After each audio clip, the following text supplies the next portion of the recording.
वैशाली मेजवानीमध्ये आज आपण भरपूर साऱ्या रिक्वेस्ट नंतर परत एकदा ज्वारीची मऊ लुसलुशीत टम्म फुगलेली ही भाकरी तयार करणार आहोत, जी अगदी केल्यानंतर बराच वेळ मऊ लुसलुशीत राहते. अगदी दुसऱ्या दिवसापर्यंत देखील ही भाकरी अगदी मऊ लुसलुशीत राहील. तर बऱ्याच वेळा भाकरी करताना त्याचे तुकडे पडतात किंवा ती उचलताना तुकडे पडतात. भाकरी शेकवल्यानंतर कडक होते किंवा शेकवून झाल्यानंतर ती थंड झाली की त्याचे तुकडे पडतात.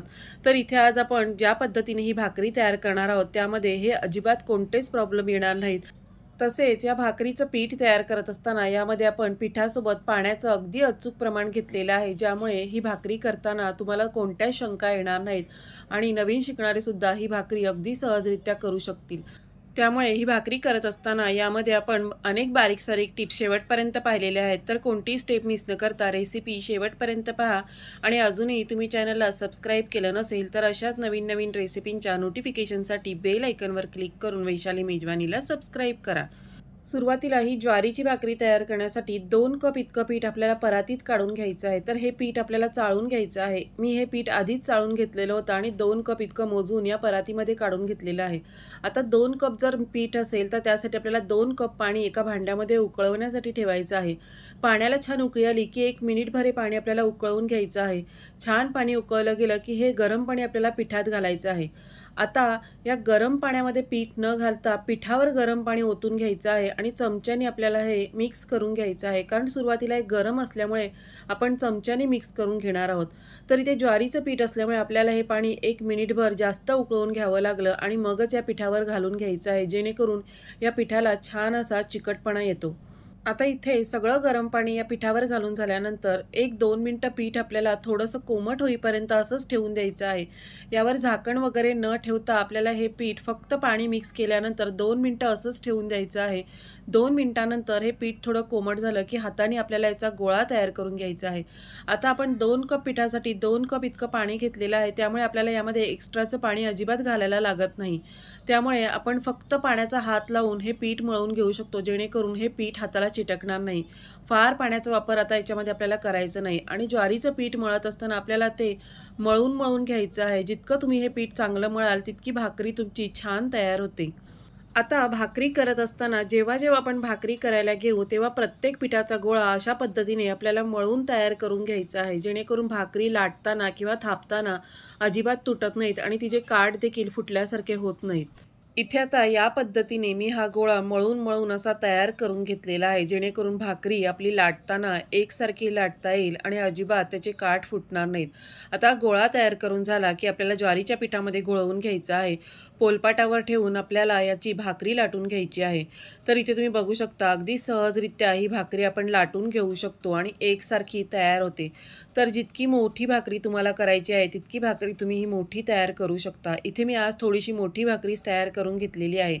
आता इथे थोडी भाकरी लाटून झाली की हाताने आपण ज्या पद्धतीने भाकरी थापून घेतो त्या प्रकारे थोडेसे काठ सारखे करून घ्यायचेत, म्हणजे याचा छान असा गोल आकार तयार होतो.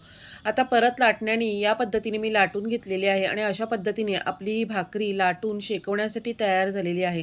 भाकरी आपल्याला हवी तितकी लाटून झाली की आपण यावर बोटं उमटवून घ्यायची आहे. तर अशा पद्धतीने मी यावर बोटं उमटवून घेत आहे, जेणेकरून ही भाकरी आपल्याला अगदी थापल्यासारखी दिसेल. तर या पद्धतीने ही भाकरी आपण लाटून घेतलेली आहे.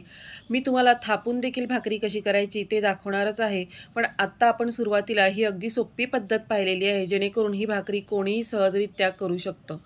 तर आता इथे ही भाकरी आपली तयार झालेली आहे. भाकरी शेकवून घेण्यासाठी तवा आपल्याला मध्यम आचेवर 10 मिनिटं आधीच गरम करायला ठेवायचा आहे. तर तवा देखील आपल्याला जास्त गरम करून न घेता मध्यम आचेवर गरम करून ठेवायचा आहे आणि मगच यावर आपल्याला ही भाकरी घालून घ्यायची आहे. आता भाकरी घालून झाल्यानंतर यावर लगेचच आपल्याला पाणी लावून घ्यायचं आहे. आता भाकरीला वरच्या साईडनी पाणी लावून घेत असताना गॅस आपल्याला मंद आचेवर ठेवायचा आहे. पाणी लावून झालं की लगेचच गॅस आपल्याला मोठा करायचा आहे आणि भाकरी आपल्याला पूर्ण शेकवून घेईपर्यंत गॅस हा मोठ्या आचेवरच ठेवायचा आहे, जेणेकरून ही भाकरी छान दोन्ही साईडनी खरपूस अशी शेकली जाते. वरची साईड आता जी पाणी लावलेली आहे ती कोरडी झाली की मग आपल्याला भाकरी पलटून घ्यायची आहे आणि 1 मिनिटभर आता ही खालची बाजू छान अशी शेकवून घ्यायची आहे. खालची बाजू 1 मिनिटभर शेकून झाली की तुम्ही इथे बघू शकता छान अशी टम्म फुगलेली ही आपली ज्वारीची भाकरी तयार होते. तर अनेक जणांना भाकरी ही डागविरहित आवडते, तर काही जणांना भाकरी ही कडक आवडते. तर त्याप्रमाणे तुम्ही ही भाकरी कमी जास्त शेकवून घेऊ शकता.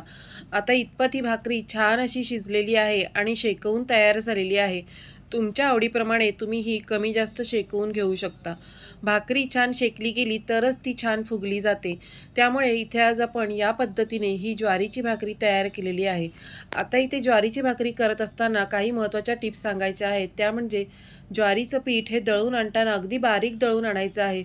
शक्यतो ज्वारीचं पीठ हे दळून घेतल्यानंतर ते एका हवाबंद डब्यामध्ये भरून ठेवावं, कारण ज्वारीच्या पिठाला जर हवा लागली तर त्याचा चिकटपणा कमी होतो. मुळातच ज्वारीचं पीठ कमी चिकट असतं आणि आपण जर याला हवा लागून दिली तर हे अजिबात चिकट राहत नाही आणि भाकरीचे तुकडे देखील पडतात. त्यासोबतच जर आपण भाकरीचं पीठ मळून घेत असताना त्यामध्ये गरम पाण्याचा वापर केला नाही तर या भाकरीच्या पिठाला चिकटपणा येत नाही. आणि जर गरम पाणी अगदी व्यवस्थित पडलं नसेल तरी देखील हे भाकरीचं पीठ थोड्या वेळाने पातळ होतं. त्यामुळे जर आपण अगदी व्यवस्थित उकळून पाणी यामध्ये घातलं तर हे पीठ पातळ देखील पडत नाही आणि अगदी शेवटची भाकरी होईपर्यंत हे पीठ जसंच्या तसंच राहतं. त्यामुळे आपण सुरुवातीला अगदी बारीक पीठ दळून आणायचं आहे, सोबतच ते एका हवाबंद डब्यामध्ये ठेवायचं आहे. आणि तिसरी गोष्ट म्हणजे उकळतं पाणी पिठावर घालून हे पीठ मळून घ्यायचं आहे. ज्यांना भाकरी करता येत नाही किंवा ज्यांना भाकरी करायची सवय नाही त्यांच्यासाठी ह्या अगदी साध्या सोप्या टिप्स आहेत. पण काही जण थंड पाण्यात देखील भाकरी तयार करतात. त्यामुळे हे ज्वारीचं पीठ तुम्ही शक्यतो हवाबंद डब्यामध्ये भरून ठेवा, जेणेकरून हे पीठ मळल्यानंतर पातळ होणार नाही किंवा भाकरी लाटताना किंवा थापताना त्याचे तुकडे पडणार नाहीत. अशा पद्धतीने आज आपण छोट्या मोठ्या टिप्स बघून ही ज्वारीची मऊ लुसलुशीत भाकरी कशी करायची ते पाहिलेलं आहे. आता ही भाकरी मऊ लुसलुशीत राहण्यासाठी जेव्हा आपण भाकरी करतो तेव्हा तुम्ही एखाद्या चाळणीत किंवा टोपलीत काढून घेऊ शकता आणि प्रत्येक केलेली भाकरी आपण एकावर एक या टोपलीमध्ये किंवा या जाळीवर ठेवून द्यायची आहे, जेणेकरून या भाकरीची एक्स्ट्राची वाफ निघून जाते आणि एकमेकांवर भाकरी ठेवल्यामुळे आतलं मॉइश्चर तसंच टिकून राहतं आणि या भाकरी मऊ लुसलुशीतच राहतात.